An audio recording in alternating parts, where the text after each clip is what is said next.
Every child is a seed, every dream a fragile shoot, and somewhere in the quiet work of hands and hearts, there are those who tend the garden of tomorrow.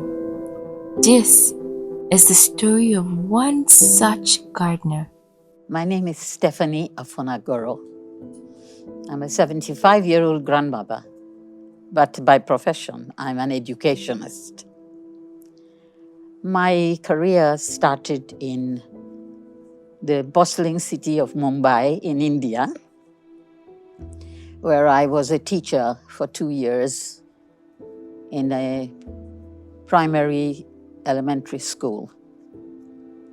While there, I felt I needed to get further education in the field of early childhood education, which was my area of specialization. And so I went to the US to get a bachelor's and a master's degree in education. I was in the city of New York, and I worked by day initially as an assistant teacher, because I wasn't yet having a degree.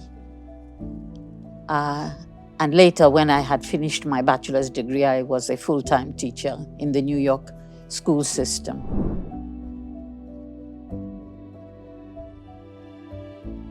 I found this passion for education. Really, I got it from my mother, who was a teacher by profession. And having been with her, accompanying her to school when I was very little, I learned a lot about education and began to enjoy it and chose to follow in her footsteps. In New York, I worked by day and went to school by night. And I was able to get my bachelor's degree and my master's degree in early childhood and elementary education.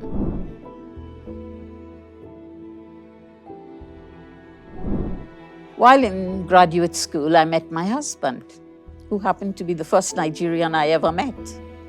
In fact, at that time, I didn't know there was a country called Nigeria. We got friendly, and then when the friendship grew, my husband said to me, "Before we go any further, I want to tell you I'm going back to Nigeria. I don't plan to live in America. So if you don't want to follow me back, then we better end this friendship now." I was young and adventurous. To me, it was wonderful. I was going to Africa. I'd never dreamt I would reach Africa. So I told him wherever he wanted to live, I would live there with him. So we got married in New York and started making plans to come back home. We came back to Nigeria in 1976. By then, I had had my first child, my daughter, who was born in New York, and I was expecting my second child.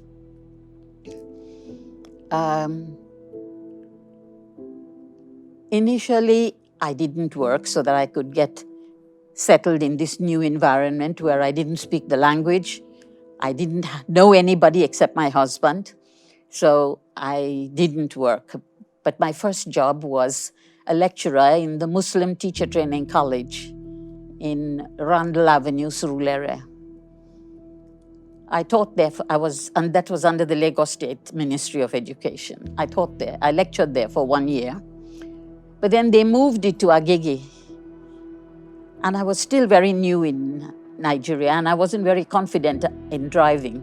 So the commute, because we lived in the University of Lagos campus, the commute from Unilag to Agege was a bit of a challenge for me, so I had to resign my job. Fortunately, the University of Lagos Women's Society, who had a nursery school in the campus, were looking for a headmistress. And somebody whispered to them that Mrs. Ofonagoro has a bachelor's and a master's in early childhood education. So they approached me to come and run their nursery school. And I saw it as a great opportunity because I was a young mother having children, so it was just the right type of job for me.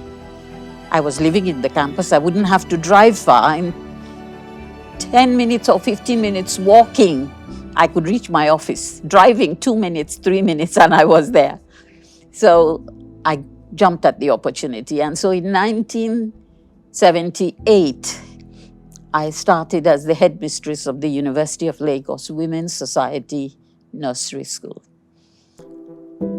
And I stayed in that job for 25 good years.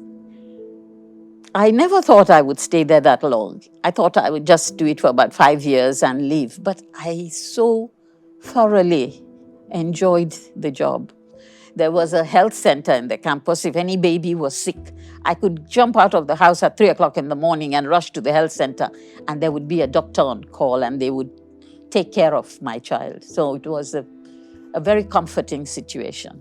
In fact, the young lady that asked me to do this recording was once my student, Olamide Oshidikpe.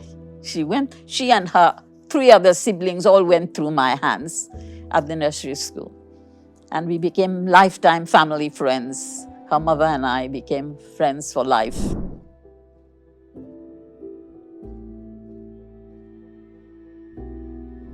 What I enjoyed most about my job at the nursery school was I had children from different walks of life. I had professors' children coming from an educationally enriched environment. And then I had carpenters, plumbers, drivers' children, people who went to trade school. And that's when you see that God creates all of us equal. Everybody has the potential to be, if they apply themselves, to be what he or she wants to be. It was very rewarding to see somebody who was a plumber produce a medical doctor. You know, the joy on that parent's face, there's no price you can pay for it. You know, it was a wonderful experience, and that's what I enjoyed, and that's what kept me there for so many years, because I was able to raise children from all walks of life. There were children also, we also got out children that were non-staff of the university. Today I can go to the bank and all of a sudden I find one of the bank officials is a former student of mine. Or if I go to Luth to get maybe dental treatment, I'll meet an old student and they will assist me in not waiting in the queue and try to move me up so that I don't have a very long wait. Those are the rewards of teachers. It's not in heaven, it's right here.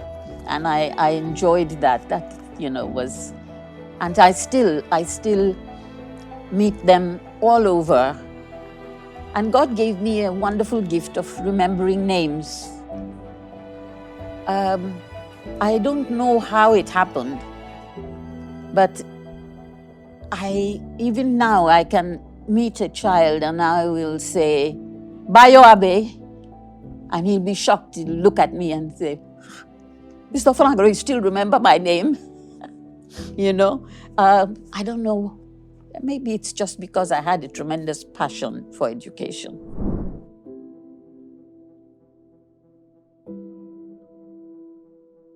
Really wasn't a problem because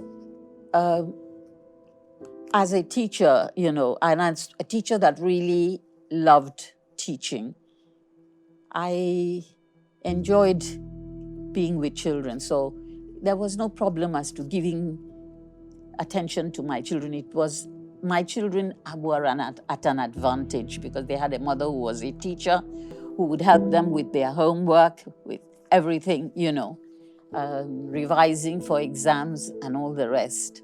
So it didn't affect me, and the hours of work coincided. We all went at the same time. We came back at the same time, so it wasn't difficult.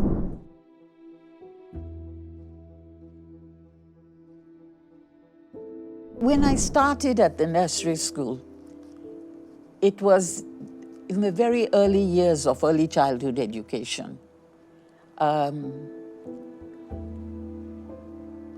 they didn't even have a curriculum. I developed the curriculum for them. And I remember, in those days, school was, the teacher would be reciting ABC, everybody, like a sing-song, or counting 1 to 20. Education is much more than that. It's not just rote learning, So I tried to introduce, first of all, in early childhood education, they talk a lot about the playway method. You use play as a medium of instruction. So the child is having fun and he thinks he's playing, but he doesn't realize that unconsciously learning is occurring.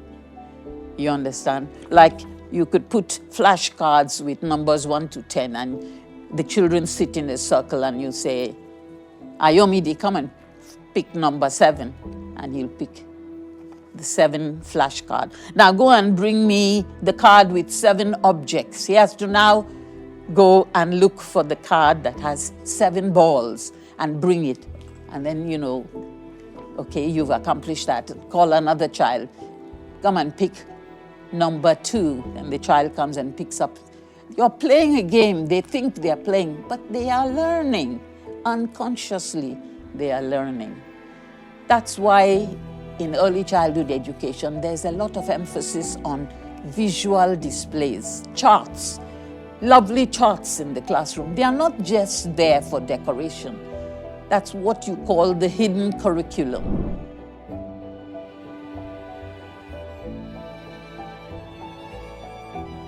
The question of whether it is suitable to put children in daycare or not. I know that the ideal situation would be for the mom to stay home and care for the child until he or she is old enough to go to school. But in today's economy, where most families need 2 paychecks to be able to give their children the quality of life that they want, it is important that the wife go to work. In such cases, I would like to stress that rather than leave your child at home in the care of a nanny who is not an educated person, daycare is definitely the better option because there are educated professionals there and the children are learning something at school.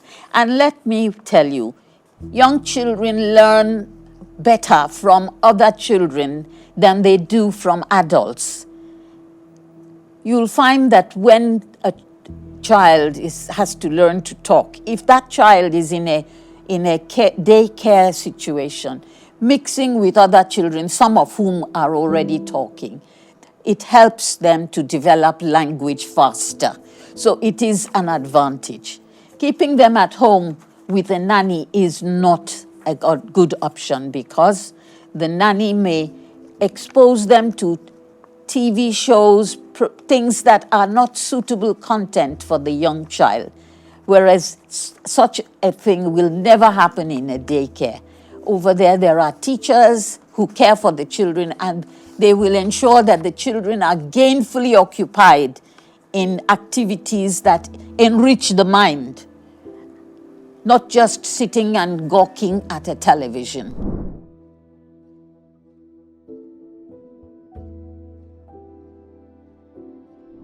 During my career, I had a lot of times that I encountered special needs children. Although I'm not trained in special needs, but I'm of this opinion that children with challenges do better in a regular school rather than in schools specially designed for them, because they are able to see the other children and copy them and aspire to do activities like them. Have had very good success with the few cases that I took into my care facility.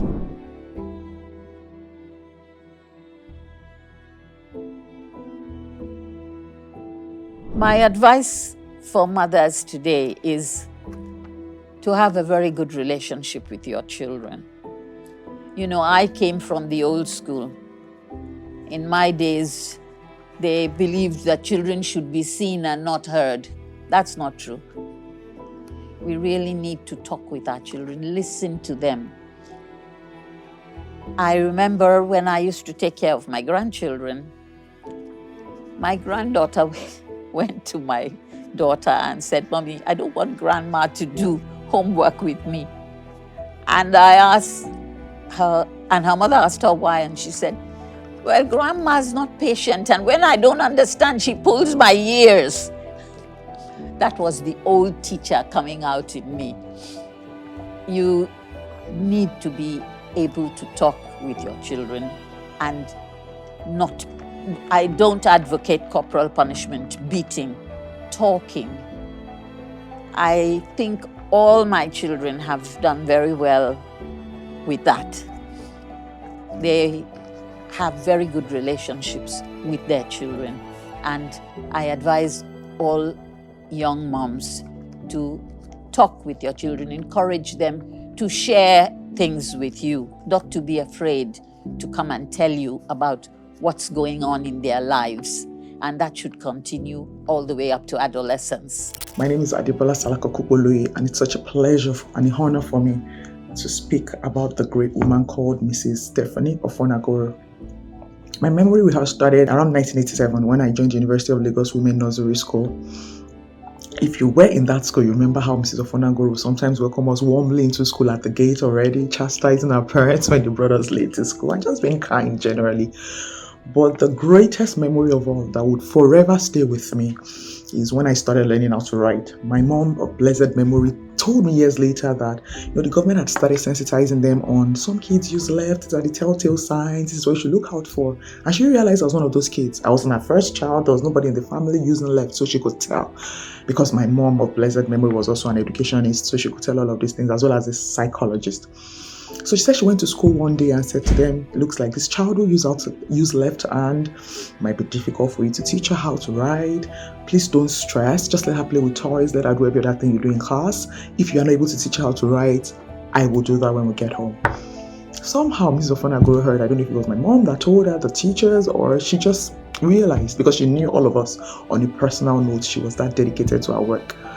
But I remember that she would come to my class during breaks, pick me up to our office. I remember vividly our walkways, and take me to our office and teach me how to write. And that's how I learned how to write, without anybody having to force me to use my right hand like it happened to some kids. This memory will forever stay with me because she didn't have to do that. She didn't know me from anywhere, so it wasn't because she knew my parents.